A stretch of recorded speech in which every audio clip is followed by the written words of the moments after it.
Bon, on va pas se mentir, on a déjà tous fait une photo ou une vidéo et on s'est rendu compte par la suite qu'on était carrément dans les choux au niveau des couleurs. Aujourd'hui, je te présente une petite pépite qui va te permettre de régler tout ça en un rien de temps.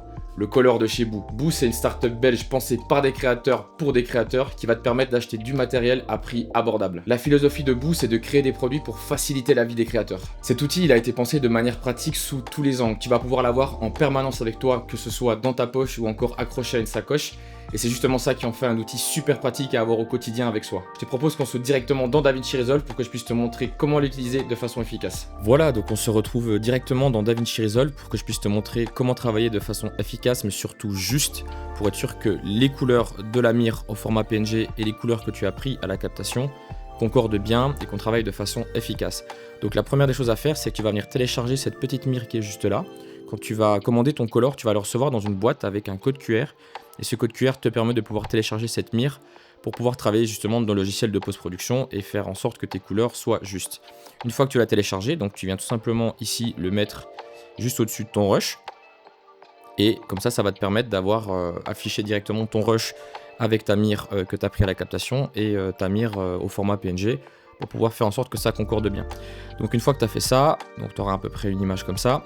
Ce que tu vas venir faire, c'est que tu vas venir faire un petit arbre à nœuds avec quelques nœuds. Donc le but, c'est de ne pas se prendre la tête, c'est de faire simple, efficace.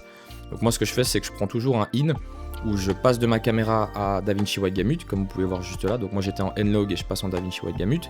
Et ici, je viens mettre un node d'exposition. Pourquoi ?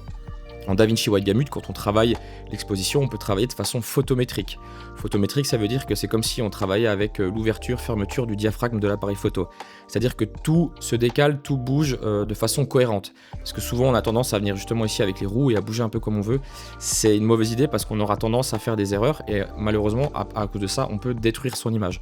Donc toujours faire un in-out et entre les deux, on vient mettre justement un node HDR qui nous permet de travailler de façon efficace et surtout de façon juste. Une fois qu'on a fait ça, juste après le out, on vient ici dans le U et on va venir dans nos courbes. Première chose à faire, c'est de venir sélectionner ici tous les petits patchs, on vient cliquer dessus pour les faire apparaître pour travailler sur chaque canal de couleur de manière indépendante.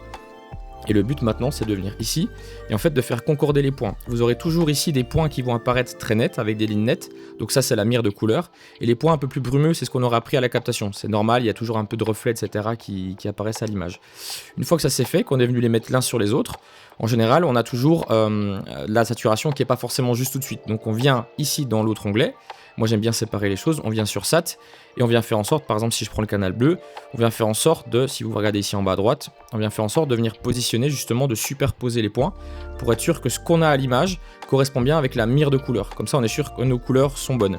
Et c'est ça qui va venir faire en sorte que nos couleurs sont précises et en fait, justement, on a cette référence-là pour nous dire, ok, là, je sais que mes couleurs sont justes et je vais pouvoir maintenant passer à un look ou autre en partant d'une bonne base. Alors justement, là, j'ai fait encore un node. Parce que des fois, quand on veut faire de la saturation, on n'arrive pas à arriver justement ici jusqu'au bout.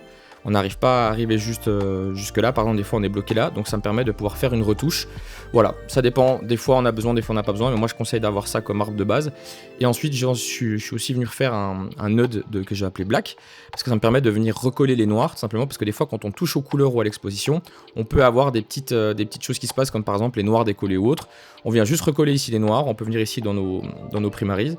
Et en fait, ce qu'on vient faire, c'est qu'on vient ici dans l'onglet Lift et on vient tout simplement descendre un petit peu. Vous voyez, si je prends mon vectorscope, mon oscilloscope, pardon, si je viens ici, en fait, je viens tout simplement recoller le bas du signal pour faire en sorte que j'ai des noirs qui soient bien noirs et conformes aussi à la règle 709.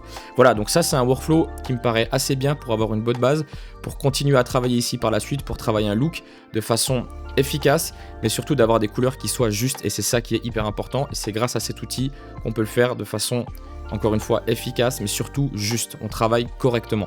Si t'es intéressé et que tu veux en savoir plus, je te laisse te rendre directement sur leur page Instagram BooShopBE pour avoir plus d'informations. Voilà, nouveaux tips débloqués.